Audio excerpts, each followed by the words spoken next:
Hello friends, പുതിയൊരു വീഡിയോയിലേക്ക് എല്ലാവർക്കും സ്വാഗതം. ഇനി ഞാൻ ഇതുപോലത്തെ നല്ല ഭംഗിയുള്ള ഒരു ഫ്രോക്കായിട്ടാണ് കേട്ടോ വന്നിരിക്കുന്നത്. യോക്കിൽ പ്ലെയിൻ ഫാബ്രിക്കും ബാക്കിയൊക്കെ ഫ്ലോറൽ പ്രിൻറ്റഡ് ആയിട്ടുള്ള ഫാബ്രിക്കും ആണ്. അപ്പോൾ ഇനി വേണ്ടത് 1.5 മീറ്റർ മെയിൻ ഫാബ്രിക്കാണ്. എൻ്റെ ഇപ്പോൾ ഏജ് വരുന്നത് 4 to 5 ഇയേഴ്സ് ആ ഒരു അളവിലാണ് കേട്ടോ ഞാൻ ഈ ഫ്രോക്ക് തയ്ക്കുന്നത്. അപ്പോൾ നമുക്ക് എങ്ങനെയാണത് തയ്ക്കണേ നോക്കാം. അതിന് കോൺട്രാസ്റ്റ് ആയിട്ടുള്ള പ്ലെയിൻ ഫാബ്രിക് നിങ്ങൾ സെലക്ട് ചെയ്യാം. അപ്പോൾ ഇവിടെ അതിന് കോൺട്രാസ്റ്റ് ആയിട്ട് ഞാൻ പിങ്ക് കളറാണ് കേട്ടോ എടുക്കുന്നത്. അപ്പോൾ ഇത്ര തുണി ഒരു 1/4 മീറ്റർ തുണി മതിയാവും. ഇവിടെ ഫ്രണ്ടിലും ബാക്കിലും മാത്രമാണ് നമ്മൾ വെക്കുന്നത്. അപ്പോൾ ഈ തുണീനെ ഇതുപോലെ ഒന്ന് രണ്ടാക്കി മടക്കിയിട്ട് 8 ഇഞ്ചിൽ ഇതുപോലെ അടയാളപ്പെടുത്താം. അപ്പോൾ ടോട്ടൽ 16 ഇഞ്ചാണ് വരുന്നത്. അതിന് ശേഷം നമുക്ക് യോക്കിൻ്റെ ലെങ്ത്തൊക്കെ മാർക്ക് ചെയ്യാം.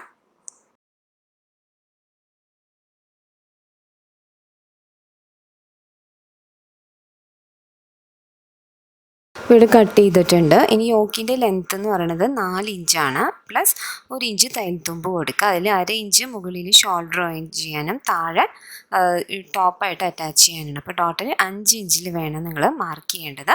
തയ്ച്ച് വരുമ്പോൾ 4 ഇഞ്ചിൽ വരും. അപ്പോൾ ആ നെക്ക് ലെങ്ത്തിനേക്കാളും ഒരു 2 ഇഞ്ച് എക്സ്ട്രാ ആയിട്ടാണ് യോക്കിൻ്റെ ലെങ്ത്ത് എടുക്കേണ്ടത്. ഞാനത് കട്ട് ചെയ്തിട്ടുണ്ട്. ഒരു 2.25 ഇഞ്ചിൽ നെക്ക് വിഡ്ത്ത് മാർക്ക് ചെയ്യുക. ഇവിടെ ഷോൾഡർ വരുന്നത് 5.25 ഇഞ്ചാണ്. അതുപോലെ ഒന്ന് മാർക്ക് ചെയ്തിട്ടുണ്ട്.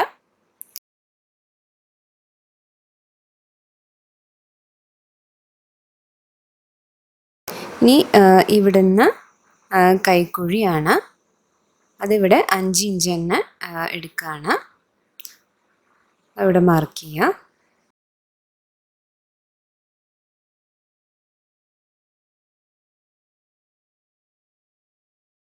ഇവിടെ ഒരു 6 ഇഞ്ചിലും കൂടി മാർക്ക് ചെയ്യണം. അതവിടെ ചെസ്റ്റ് റൗണ്ടായിട്ട് വരണതാണ്. എന്നിട്ട് ഇതുപോലെ ഒന്ന് ഷേപ്പിൽ വരച്ചു കൊടുക്കാം. ഇങ്ങനെ നീളത്തിൽ തന്നെ വരയ്ക്കാം. എന്നിട്ട് ഇവിടെ കൈക്കുഴിക്ക് ഷേപ്പ് കൊടുക്കുകയാണ്. അപ്പോൾ ആ സ്ലീവിൻ്റെ ആ ഭാഗത്തുമായിട്ടാണ് ആ യോക്ക് ഭാഗം വരണത്. അപ്പോൾ അതുപോലെ തന്നെ നമ്മൾ കൈക്കുഴി വെട്ടിക്കൊടുക്കുകയാണ്.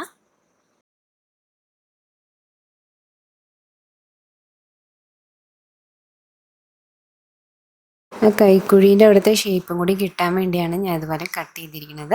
അപ്പോൾ അത് വേണ്ടെങ്കിൽ നിങ്ങൾക്കത് കട്ട് ചെയ്തിട്ട് ഒരു സ്ക്വയർ പീസ് പോലെ കട്ട് ചെയ്താലും മതിയോ. ഇനി ബാക്ക് പീസും ഇതുപോലെ തന്നെ കട്ട് ചെയ്ത് കൊടുക്കാം.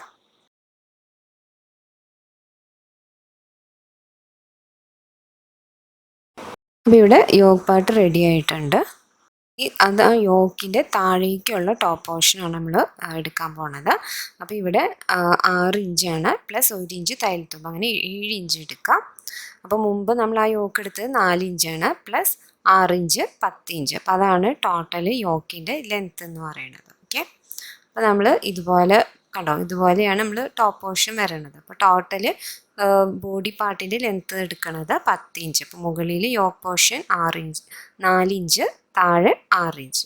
എല്ലാവർക്കും മനസ്സിലായെന്ന് കരുതുന്നു. ഇനി നമുക്കിത് കട്ട് ചെയ്തെടുക്കാം താഴത്തെ പോർഷൻ.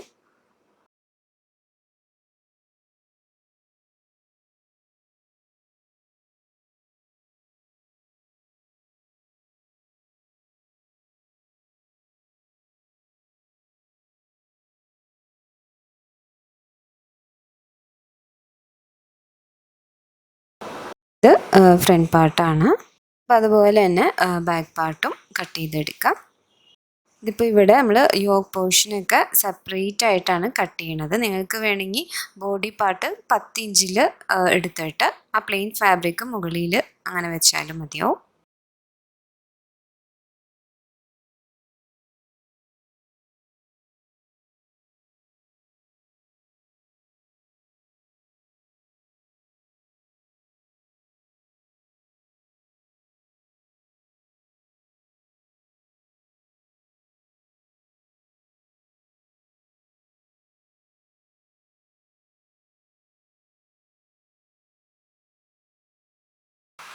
താഴേക്കുള്ള സ്കേർട്ട് പാർട്ട് എടുക്കാം. അപ്പോൾ ഞാൻ 2 മടക്കിയിട്ടുണ്ട്. അപ്പോൾ ഇതിൻ്റെ ഇറക്കം എന്ന് പറയുന്നത് 15 ഇഞ്ചാണ് പ്ലസ് 2.5 ഇഞ്ച് തയ്യൽ തുമ്പ് കൂട്ടി ഒരു 18 ഇഞ്ചിൽ നമുക്ക് മാർക്ക് ചെയ്തെടുക്കാം.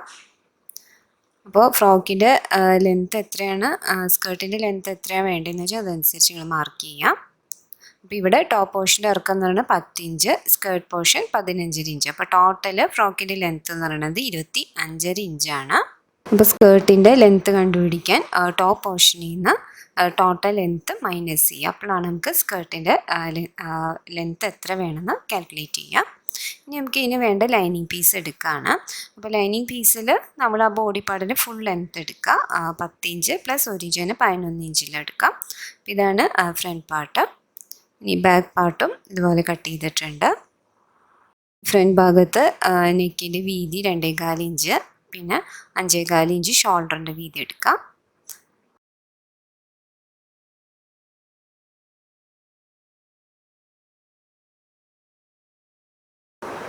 കൈക്കുഴി 5 ഇഞ്ച് എടുക്കാം. ഇവിടെ ചെസ്റ്റിൻ്റെ വണ്ണം 6 ഇഞ്ചിൽ മാർക്ക് ചെയ്തിട്ട് നമുക്ക് കൈക്കുഴിക്ക് ഇതുപോലെ ഒരു ഷേപ്പ് കൊടുക്കാം. ബാക്ക് പാർട്ടും ഇതുപോലെ തന്നെ വെച്ചിട്ട് കട്ട് ചെയ്തെടുക്കുക. ആ സെയിം അളവിൽ തന്നെ എടുക്കുകയാണ്.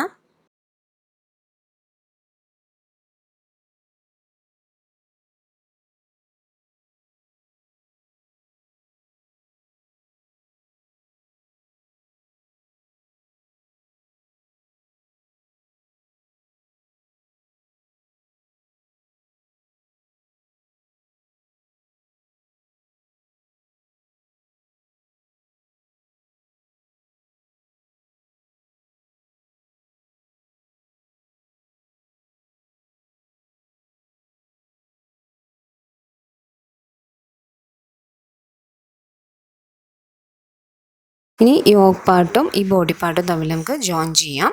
അപ്പോൾ ഫ്രണ്ട് ഭാഗത്തെ ബോഡി പാർട്ട് എടുത്തിട്ടുണ്ട്. അതിൻ്റെ നല്ല വശത്ത് നമ്മൾ യോക്ക് പാർട്ടിൻ്റെ ഭാഗം ഇതുപോലെ നല്ല വശം തന്നെ വെച്ച് കൊടുക്കാം.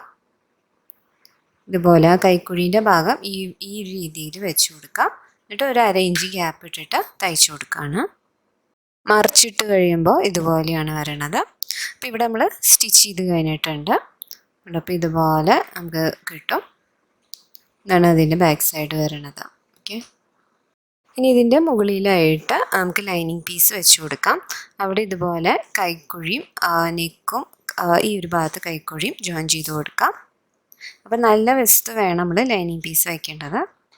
ഈ ഭാഗം ഒന്ന് കറക്റ്റ് ചെയ്യാൻ വേണ്ടി അവിടെ കട്ട് ചെയ്ത് കൊടുക്കുകയാണ്. അപ്പോൾ നമുക്കെല്ലാം നല്ല ഒപ്പത്തിൽ കിട്ടും. അപ്പോൾ ലൈനിങ് കൂടി വെച്ച് തയ്ക്കുമ്പോൾ നമുക്ക് കറക്റ്റായിട്ട് നല്ല നീറ്റായിട്ട് നമുക്ക് കിട്ടും.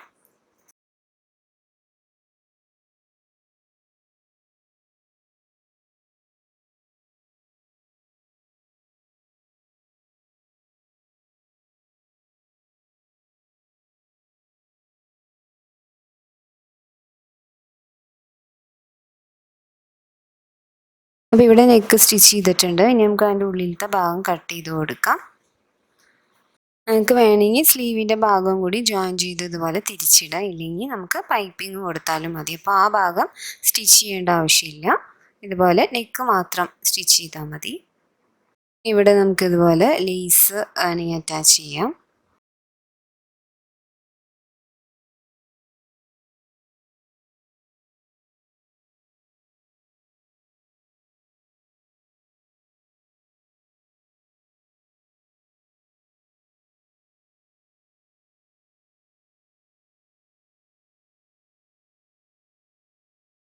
ഇനി ബാക്ക് പീസ് ഇതുപോലെ തന്നെ എടുക്കുക. എന്നിട്ട് ലൈനിങ് ഇതിൻ്റെ മുകളിലായിട്ട് വെച്ചിട്ട് നെക്കും സ്ലീവും തയ്ച്ചു കൊടുക്കാം. ഇത് വയ്ക്കാൻ വേണ്ടി ഇതിൻ്റെ മിഡിൽ പോർഷൻ ജസ്റ്റ് മാർക്ക് ചെയ്തിട്ട് അവിടെ നിന്ന് ഇങ്ങോട്ട് ഒരു 1/4 ഇഞ്ച് ഗ്യാപ്പ് ഇട്ടിട്ട് അപ്പുറത്തും ഇപ്പുറത്തും സ്റ്റിച്ച് ചെയ്ത് കൊടുക്കാം. അപ്പോൾ ഇവിടെ ഞാൻ സ്റ്റിച്ച് ചെയ്തിട്ടുണ്ട്. ഇനി ആ നെക്കിൻ്റെ ഭാഗവും ആ സിബ് വയ്ക്കാനുള്ള ആ ഭാഗവും കൂടി കട്ട് ചെയ്ത് കൊടുക്കാം.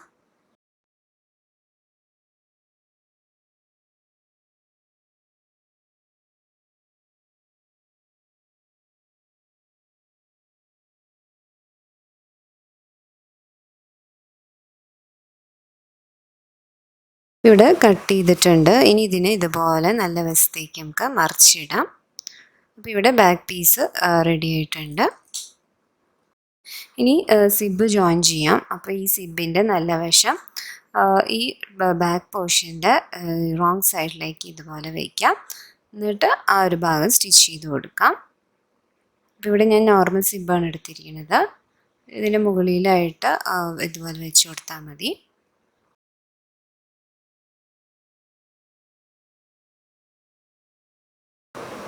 അപ്പോൾ ഇവിടെ സിബ് സ്റ്റിച്ച് ചെയ്ത് കഴിഞ്ഞിട്ടുണ്ട്. ഇതുപോലെയാണ് നമുക്ക് കിട്ടുന്നത്. ഇനി നമുക്ക് ഷോൾഡറാണ് ജോയിൻ ചെയ്യാനുള്ളത്. അപ്പോൾ ഈ ബാക്ക് സൈഡും ഫ്രണ്ട് സൈഡിൻ്റെയും നല്ല വശം ഇതുപോലെ വെച്ചിട്ട് ഷോൾഡർ ഇതുപോലെ ജോയിൻ ചെയ്ത് കൊടുക്കാം.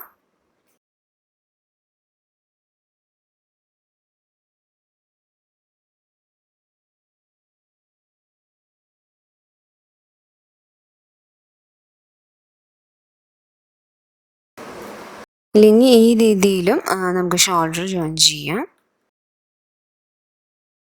ജോയിൻ ചെയ്ത് കഴിഞ്ഞു. ഇനി ഈ ടോപ്പ് വശത്ത് നടുക്കിലായിട്ട് ഞാൻ ഇതുപോലെ ബാൻഡ് വെച്ച് കൊടുക്കുന്നുണ്ട്. അതിന് ഇവിടെ എടുത്തിരിക്കുന്നത് 3 ഇഞ്ച് വീതിയുള്ളൊരു തുണിയാണ്. അതുപോലെ മടക്കി നമ്മളിവിടെ സ്റ്റിച്ച് ചെയ്ത് കൊടുക്കുകയാണ്. ഫ്രണ്ട് പോർഷനിലാണ് ഇങ്ങനെ ഒരു പീസ് വയ്ക്കുന്നത്. ഇതുപോലെ മടക്കി വെച്ചിട്ട് 1/2 ഇഞ്ച് തയ്യൽ തുമ്പ് കൊടുത്ത് തയ്ക്കാം. ഇതുപോലെ ബാക്ക് വശത്ത് കെട്ട് കൊടുത്തേക്കാണ്. അത് ഇതുപോലെ തയ്ച്ചു കൊടുക്കുക. ഇനി സ്കേർട്ട് പോർഷൻ ഇത് ചുരുക്കിട്ട് വെച്ചിരിക്കുകയാണ്. ഇതുപോലെ മുകളിൽ ഒരു സ്റ്റിച്ച് അടിച്ചു കൊടുത്ത് ഇതുപോലെ നൂല് വലിക്കുമ്പോൾ നമുക്ക് ഇതുപോലെ ചുരുക്ക് കിട്ടും. ഫ്രണ്ട് പോർഷന്റെയും ബാക്ക് പോർഷന്റെയും സ്കേർട്ട് ഇതുപോലെ ചെയ്ത് വെച്ചിരിക്കുകയാണ്.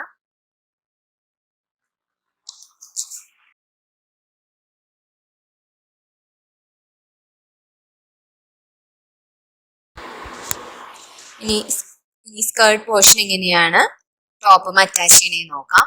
ഇതുപോലെ ചുരുക്കിട്ട ഭാഗം ഇതിന്റെ നല്ല വശം ടോപ്പിന്റെ നല്ല വശവും ചേർത്ത് പിടിച്ച് ഇതുപോലെ അടിച്ചു കൊടുക്കുകയാണ്.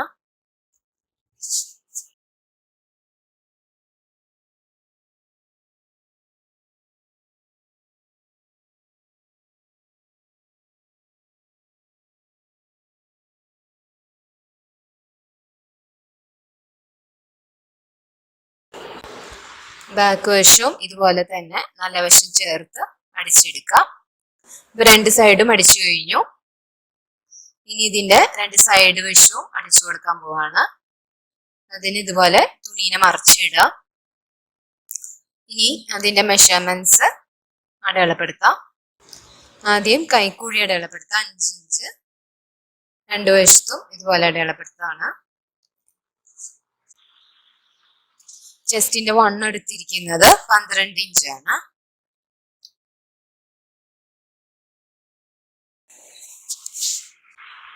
താഴത്തെ വേസ്റ്റിന്റെ വണ്ണവും 12 ഇഞ്ചാണ്. ഈ 2 പോയിന്റ്സും ജോയിൻ ചെയ്യാം. ഇനി താഴേക്കുള്ള ഭാഗവും ഇതുപോലെ ഷേപ്പ് ചെയ്ത് കൊടുക്കാം. സ്കേർട്ടിന്റെ അടിഭാഗം ഇതുപോലെ മടക്കി തയ്ക്കണം.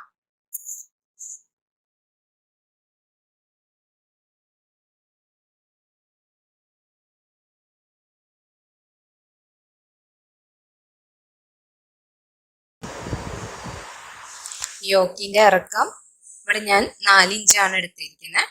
അതൊരു 5 ഇഞ്ച് വരെ നമുക്ക് കൂട്ടാം. എല്ലാവരും ഇതൊന്ന് ട്രൈ ചെയ്ത് നോക്കാം.